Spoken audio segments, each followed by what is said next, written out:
पश्चात मैं डॉक्टर निवेदन करता हूँ कि वे हमारे मुख्य अतिथि महोदय का पुष्पहार से स्वागत करेंगे।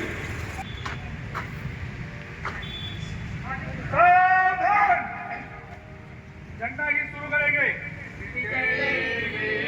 तिरंगा प्यारा झंडा ऊंचा रहे हमारा, सदा शक्ति बरसाने वाला, प्रेम सुधा बरसाने वाला, वीरों को हर्षाने वाला, मातृभूमि का तन मन सारा, झंडा ऊंचा रहे हमारा, शान न इसकी जाने पाए, चाहे जान भले ही जाए, विश्व विजय करके दिखलाए, जब होवे प्रण उड़ जाओ, एक साथ सब मिलकर गाओ, प्यारा भारत देश हमारा, झंडा ऊंचा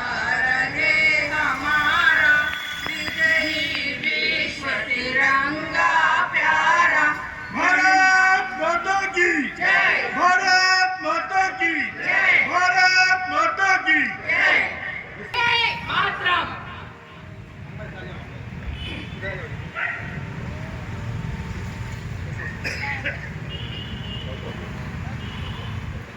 मैं शहर कांग्रेस कमेटी के अध्यक्ष डॉक्टर मनोज कुलशा साहब से निवेदन करता हूं कि वे हमारे प्रदेश अध्यक्ष श्री दिवस की आप सबको बहुत बहुत बधाई और हमारे स्वतंत्र भारत के निरंतर आगे बढ़ते रहने की आप सब लोगों को शुभकामनाएं।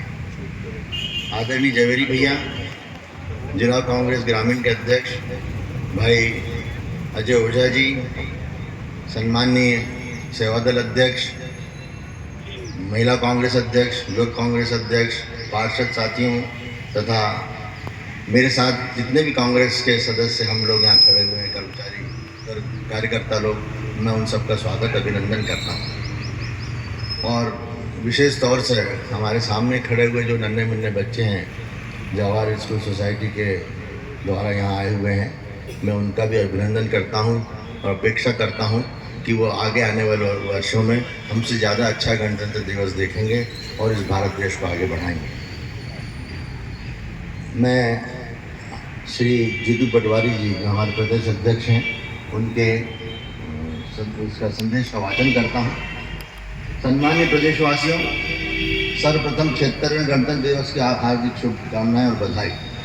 मध्य प्रदेश से अपनी बात की शुरुआत करते हुए कहता हूँ कि मध्य प्रदेश कांग्रेस कमेटी का साझा संकल्प है कि अगला पूरा वर्ष संगठन के सुदृढ़ीकरण पर केंद्रित और एकाग्रचित किया जाए। ब्लॉक, तहसील और जिला इकाइयों में पुनर्गठन हो। कांग्रेस के विचारों और संस्कारों को जन मन में प्रभावित करने के लिए हम सभी प्राणपण से निर्णायक प्रयास करें। इस पवित्र देश की 26 जनवरी 26 में जब हम एक वर्ष की यात्रा पूर्ण करें तो प्रतिबद्धता के साथ यह प्रयास हमारी गौरवशाली परंपरा को बनाए रखने में कायम हो। जैसा कि आप सभी जानते हैं, स्वतंत्रता का यह अमृतकाल लोकतंत्र संविधान के लिए गंभीर चुनौती बनकर सामने खड़ा है। हम लोग स्वतंत्रता के अमृतकाल में 75वें वर्ष के आगे बढ़ चुके हैं। इसलिए हमारे अध्यक्ष महोदय आपको संबोधित करके कह रहे हैं कि लोकतांत्रिक परंपराओं, प्रजातांत्रिक मूल्यों और मान्यताओं के बुनियादी ढांचे को न केवल बदलने बल्कि उनकी नींव हिलाने की कोशिश की जा रही है। हमारा मध्य प्रदेश कर्ज, क्राइम, करप्शन और कमीशन की गंभीर बीमारी से गड़बड़ियों की प्रामाणिक शिकायतें होने के बावजूद भी जूझ रहा है। हैरान किसान सबसे ज़्यादा परेशान है। महिलाएं सरकारी वादा खिलाफी का सबसे बड़ा सबूत है। यही वजह है कि मध्य प्रदेश सरकार के 1 साल पूरा होने पर कांग्रेस ने विधानसभा का घेराव के माध्यम से सोई हुई भाजपा सत्ता को जगाने की पुरजोर कोशिश की। मध्य प्रदेश के कोने कोने से राजधानी भोपाल में आए कांग्रेस कार्यकर्ताओं ने सत्ता के साकेत को समस्याओं के प्रतिबंध के रूप में देखा और पूरे देश को दिखाया। यह गणतंत्र दिवस हमारे सामने तभी संभव है जब हम एक दशा और दिशा में एक साथ कदम बढ़ाएं, कंधे से कंधा मिलाकर मंजिल की ओर बढ़ते चले जाएं। उल्लेखनीय यह भी है कि कश्मीर से कन्याकुमारी तक और हिमालय से खंबात की खाड़ी तक एक ही झंडा, एक ही आवाज़, एक ही रंग रंगा हुआ हमारा संप्रभु देश राष्ट्र आज के दिन आत्मसमर्पित हुआ था। छोटे छोटे राज्यों में, छोटी छोटी शक्तियों में, आपसी कलह प्रतिस्पर्धा में, नियंत्रण की महत्वाकांक्षाओं में उलझे हुए देश को हमारे महान नेताओं ने एक संप्रभु राष्ट्र बनाया, जहाँ पर जनता ही सर्वोपरि है, जनता ही अपने राजा को चुनती है और जनता ही अपने लिए नीतियाँ बनाने के लिए सरकार पर दबाव डालने का काम करती है। राष्ट्रपिता महात्मा गांधी, पंडित जवाहरलाल नेहरू, सुभाष चंद्र बोस, सरदार वल्लभ भाई पटेल, लाल बहादुर शास्त्री, बाल गंगाधर तिलक, लाला लाजपत राय, विपिन चंद्र पाल, मोतीलाल नेहरू, डॉक्टर राम मनोहर लोहिया, गोपाल कृष्ण गोखले, भीमराव अम्बेडकर, मौलाना अबुल कलाम आज़ाद, बाबू जगजीवन राम, सरोजनी नायडू, आचार्य कृपलानी, डॉक्टर हरि सिंह गौर जैसी अनेक शख्सियतों ने संविधान निर्माण से लेकर राष्ट्र निर्माण में अपने श्वेत की एक एक बूंद अर्पित की। उन्हें याद करने का आज हमारा पुण्य दिवस है। प्राणों की आहुति देने वाले क्रांतिकारियों में भगवान बिरसा मुंडा, टंट्या भील, रानी दुर्गावती, रानी लक्ष्मीबाई, सरदार भगत सिंह, चंद्रशेखर आज़ाद, राम प्रसाद बिस्मिल, राजगुरु सुखदेव, अशफाक उल्लाह, उधम सिंह, मदन लाल ढींगरा के आत्मोत्सर्ग को भी भुलाया नहीं जा सकता। श्रीमती इंदिरा गांधी और श्री राजीव गांधी जी के का त्याग और बलिदान भी उतना ही स्मरणीय और अनुकरणीय है। 1964 तक हम मैक्सिकन लाल गेहूं के भरोसे जिंदा थे। तब भारत माँ के सच्चे सपूत लाल बहादुर शास्त्री जी ने के आह्वान पर पूरा देश एक दिन का उपवास रखकर आगे बढ़ा, लेकिन झुका नहीं। कांग्रेस के हरित क्रांति के माध्यम से देश को आत्मनिर्भर राष्ट्र बनाया गया। परिणाम यह हुआ कि खाद्यान्न के मामलों में आयातक भारत अन्न का निर्यातक देश बन गया। ये हमारे नेताओं और नीतियों के महानतम योगदान का सार्थक और सकारात्मक परिणाम है। लालटेन और डिबरी के देश में इंदिरा जी ने गांव-गांव बिजली भेजी, पावर प्लांट लगाए, देश को ऊर्जा के क्षेत्र में भी सक्षम बनाया। दूरदर्शी नेतृत्व से दुग्ध क्रांति आई और अमूल दुनिया का सबसे बड़ा दूध का ब्रांड बन गया। हमें गर्व है कि कांग्रेस ने 60 साल तक देश की अथक सेवा की। IIT, IIM, इंजीनियरिंग कॉलेज और लाखों स्कूलें बनाए।